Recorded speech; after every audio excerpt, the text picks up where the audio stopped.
Hey, what's going on everyone? This is Mike Kollin at MikeKollin.com. Okay, so I'm making this video on July 12th, Saturday. It's a nice, relaxing morning out here in the Bay Area.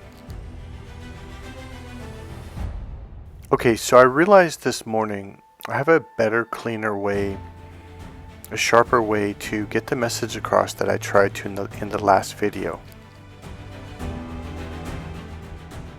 So what I was trying to say in the last video is, I think it's time for some of us, not all of us, okay, to kind of start to open back up again.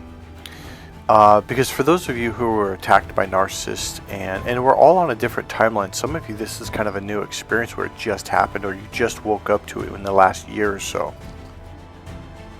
So for some of you, you are in your stage of isolation. I call it the Great Wall of China, where you put up these great, thick, heavy boundaries where you just refuse to deal with anyone. You go to work, you go to the store, you go home, that's it. You're just not, because it's a time of healing for you. It's a time of renewal and realization of looking at everything, all of your beliefs and the way you looked at humans and other people, and realizing like, hey, something is not working here. Something I'm doing is causing me to get hurt a lot. So this is why you go into this isolation phase. It's really an unconscious phase of, okay, I need to reevaluate all my rules, beliefs, and values, and you begin to shift and change. Number one, meaning I'm done being understanding of everyone around me when the people aren't being understanding of me. I am done being concerned about the people that are attacking me when they're obviously not concerned about me. So you put a stop to all of this and you're like, hey, it's time for me to do self-care. I need to look out for me, and I need to figure out, how I'm going to make it or get along in this world. So you generally go through a timeline of about 4 to 5 years. I say 5 years because for me it was essentially 5 years when I even began to start opening back up to people. So if you are not at this timeline or even healed at a point where you can open up and kind of reconnect with people, this message may not be for you now, but it may be for the near future.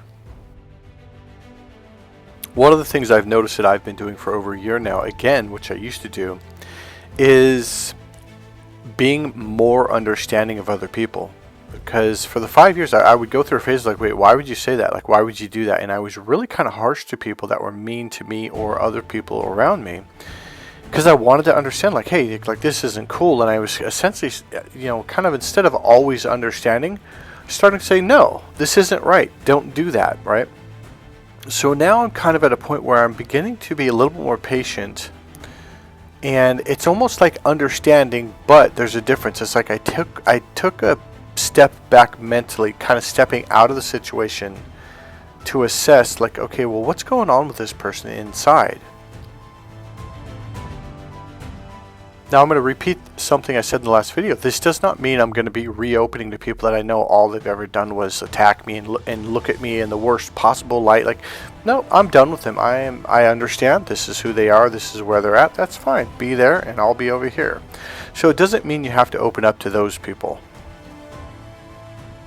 Okay, so here's the message of this video. So essentially I'm going to use avoidance, but it really applies to anyone and everyone, including dating and relationships and marriages and being with the opposite sex or people with different personality types. Okay, so there was someone who said something to me earlier in this year, and it really kind of, it shocked me and it caught me off guard.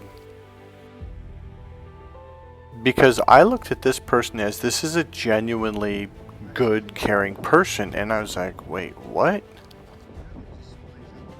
And I even kind of grinned and I looked at this person thinking, okay, I'm going to, how do I say? I'm going to see what this is about. Because I knew this was going to happen. It was going to fall on me. Okay, so essentially what they said was, how did they say this?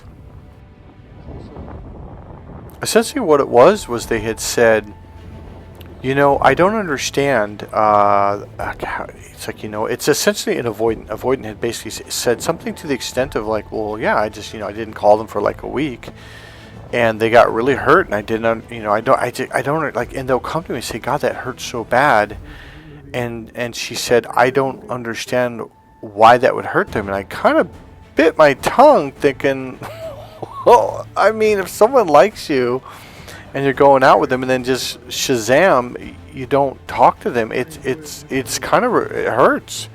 But I didn't laugh, and I kind of bit my tongue. I grinned and smiled and nodded, thinking like, okay, I want to understand like what is this? So for me, and I think a lot of you that are on this channel, understanding is a really important thing. We want to understand like, well, is this person just purposely being mean because they're just a mean person and they had no reason, or is there some kind of misunderstanding? So I really want to understand people and things that happen, to the extent of I'm going to go through this. And I remember saying, yeah, this is going to land on me. I'm going to probably hurt, but I'll probably learn something from it. Now, I've been watching a channel that I think is pretty good. Her channel's name is the Personal Development School. The Personal Development School. So at the Personal Development School on YouTube, okay? I think her name is Thais. I'm not quite sure how to pronounce that. So if you are interested in watching an Avoidant channel, that might be a really good channel to go to, because that's all she specializes in. So one of my challenges with listening to people that are avoidants talking about how to deal with an avoidant is it comes across as there's this superiorness that you need to bend to you need to bend the knee, and you're the one who has to understand, and you're the one, and it really comes across as like, whoa, this is some upside down, backwards, toxic stuff. But I still held out hope that it wasn't just this. Now here's the deal. These are people that they were raised in a toxic family in toxic ways, but they have really good hearts. And I think they do cover them up and protect them, as as empaths finally have been learning in the last 5 years to do, is they have an overly thick protection, and it's kind of like, well, I'm up here in my like White Castle, but I'm kind of locked inside, the Goldilocks thing, where she has to let her hair down to let the hero climb up the wall to save her. So all I'm saying for now is like, it's kind of this really, I'm gonna do a little bit of cussing, it's kind of this ass backwards way of dealing with life. Like, no, you need to change for me, and it's like, and it's such a like, well, wait a minute, but you even admit in this very video that this is toxic behavior, and yet you want us to join in on it? That doesn't make any sense. And one of the things that I don't know what the right word is, pride myself on or value, is understanding that there are completely different cultures that are completely different from ours or from mine, or different ways of being. And so to really be understanding like, well, this is their culture, this is their family's values and beliefs, to have at least a level of understanding until it comes across as abusive or toxic or hurtful to other people. That's where, I draw the line. Now, I'm going to reverse this in a minute, because I've really wanted to have an actual understanding of like, well, like how can you justify teaching people like, oh, you need to conform to the way we are? And it's like, wait, this is just kind of like, something isn't making sense here. So someone finally said something that made me go, oh, okay, so there's a little bit of kind of a big chunk of understanding on my side going, oh, okay. And here's the thing, this understanding can apply to every type of a relationship that you're in. Now, we're just using avoidance as an example. We could literally use any situation as an example, but this one really applies to where you can reflect to everything else. So here's what it is. Avoidance will breadcrumb you. Now, this is different from what a narcissist is doing. It's like from the 180 degrees, the opposite side, the opposite reason and purpose and perspective. They're essentially doing it to protect themselves. Now, one of the things about avoidance is they're trying to protect their autonomy, their freedom. Okay? They don't want to get trapped. And yet, here's the weird thing. On the other side of relationships, they don't want to be abandoned. So these are two complete opposites of fears of like, well, wait a minute, you kind of built your own trap box. And I don't think anyone's ever said this or noticed this. It's like, so on the one hand, you want to be totally free, but on the other hand, you don't want to be abandoned. So like, whoa. So in NLP, we would say this is a major parts conflict. This needs to be integrated and healed, and all of a sudden you're going to be in alignment. Now again, a lot of these people that are avoidance specialists and coaches and therapists, they're not aware of parts integration. They're not aware of parts at all. So they're just saying, well, you have to understand, so an avoidant, when you get close to them, they're going to avoid you. They're going to run. You won't hear from them from anywhere from 5 days to a week to 10 days to 10 months to 6 years, you know. That's insane. That now everyone, even an avoidant, can say, yeah, that's kind of nuts, isn't it? So on the one hand, when you get close to them and when they open up to you emotionally, this is their biggest fear. And then they run, and you won't hear from them for a while, whether it's 8 days or 8 weeks or 8 months, okay? So it's kind of like, whoa, like, and yet on the other side, they crave intimacy and emotional connection so bad that they will come running back. And here's the thing, they're really good at meeting people. They're really good at getting people to open up, which is kind of a bizarre thing, because I remember watching going, wow, this person is really good at this. Like, this is amazing. And yet their biggest fear is opening up to another human being, and then they're gone. So they do this ping pong back and forth kind of thing, which in and of itself is a form of breadcrumbing, and it makes your brain go, what the hell is going on here? So it's like they breadcrumb you not because they're trying to manipulate and control you. Yeah, it is, but it's not from a narcissistic way of, hey, I'm doing this because I know this is hurting them. That's not why they're doing it. It's because they want the love. They need to be embraced and hugged, and they need this because they didn't get it as a child. They want it so badly, but they were taught, but that's wrong. So it's kind of like they were taught something that inside them causes them to run away from everything that they want, and once they get far enough away, they run back to it. So this causes a form of breadcrumbing, but they're not doing it to hurt you. They're doing it because again, it's parts. A part of them wants to be loved so bad. The real them, the core of them on the inside, needs this and wants this, as any normal human being would. But then there's this rule, this belief, this value of, needing someone's love is weakness, and it's like they're taught, like, you need to be independent, you need to stand on your own, don't rely on someone else's love or help or anything like that. So there's this they were raised this way, so they have this huge conflict / dilemma that they don't know how to deal with. And here's the thing, I would love to work with avoidance to get them in and say, hey, you've just got parts conflict going on here. Let's heal these parts and then integrate them and watch what happens. All of a sudden, you can have the deep love and independence within a relationship. Now, right now, an avoidance going, wait a minute, that doesn't, like, in their reality, that's not possible because they don't see it that way.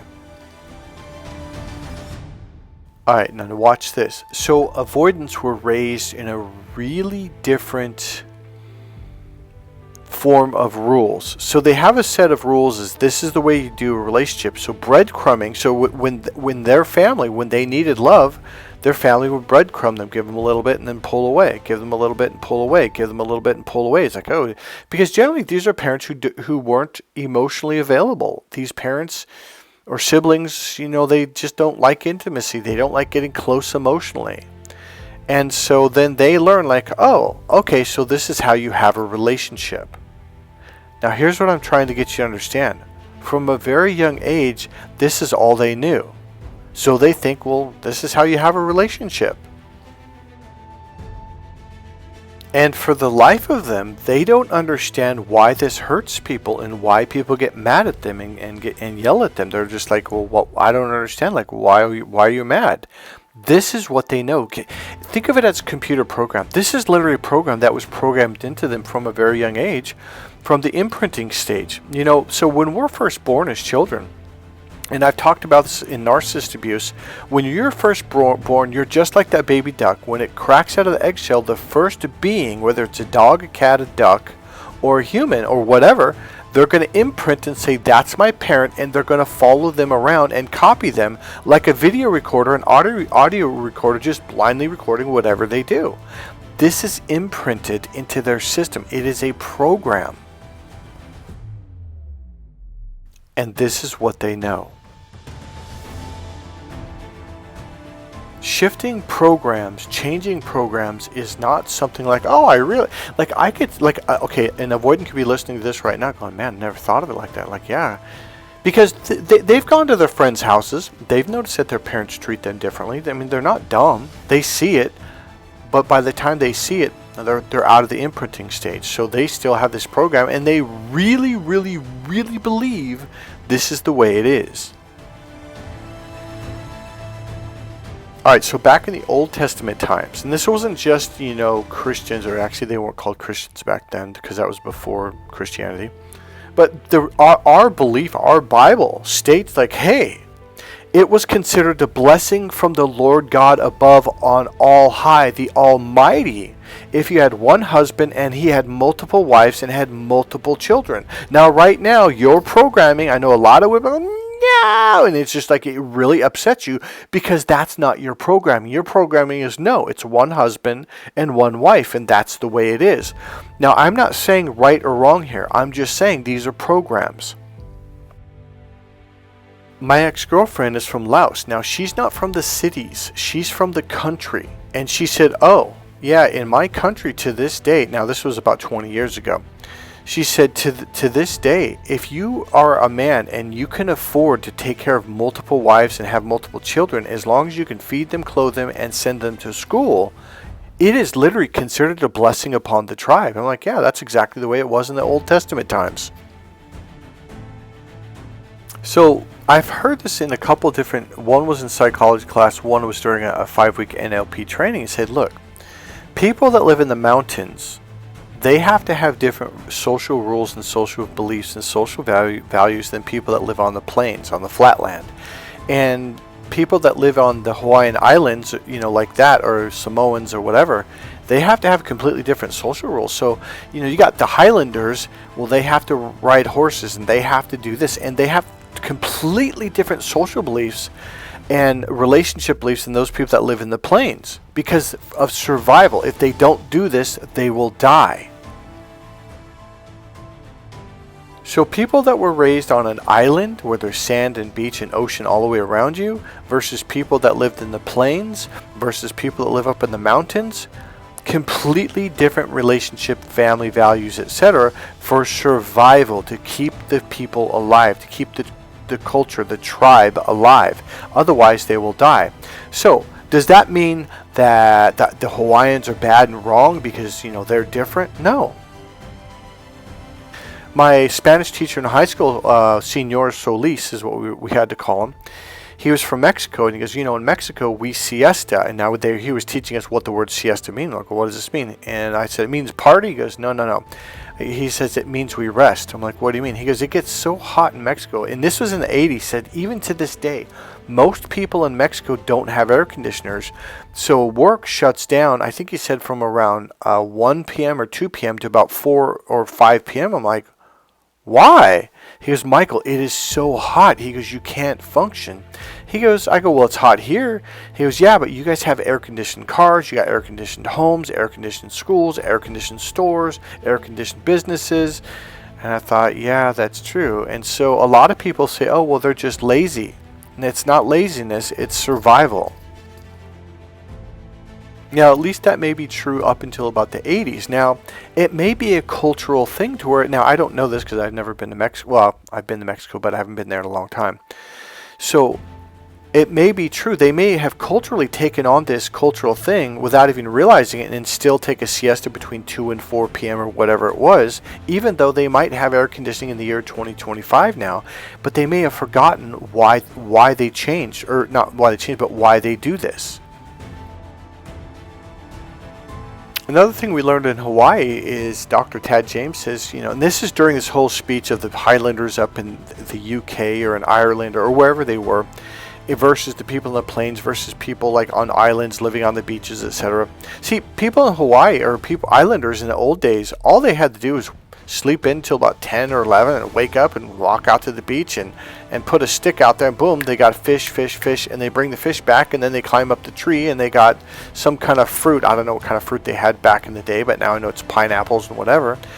And as I was telling this, my ex-girlfriend is from Laos, and she goes, man, that's exactly how we live in Laos. I'm like, what do you mean? She goes, well, you don't go to a grocery store. And this was in the 90s, she was telling me this. So she was raised in the late 70s and 80s. She goes, yeah, you wake up, you go up the coconut tree, you knock some coconuts down. She literally climbed a telephone pole with her bare feet and bare hands, and I'm not going to explain it, but she put her feet together, put it on the pole, and she just hopped all, and I was like, what are you doing? Get down. I was so afraid she was going to fall. But she had done this so much in her life that she climbed up trees, and her friends did it. I'm like, how do you do that? I tried, I couldn't do it because I didn't develop that ability. So she said, yeah, we would get mangoes and guava and coconut and bananas. And she goes, and that was our breakfast. And if we needed fish, well, we would just go fish real quick and bring the fish back. She goes, Michael, it was easy.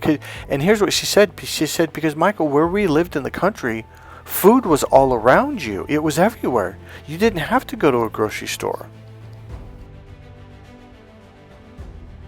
So when they came to America, they thought we were crazy and weird. And what's wrong with you people? Oh, why is your meat in a plastic container? Like that's, it's just weird to them.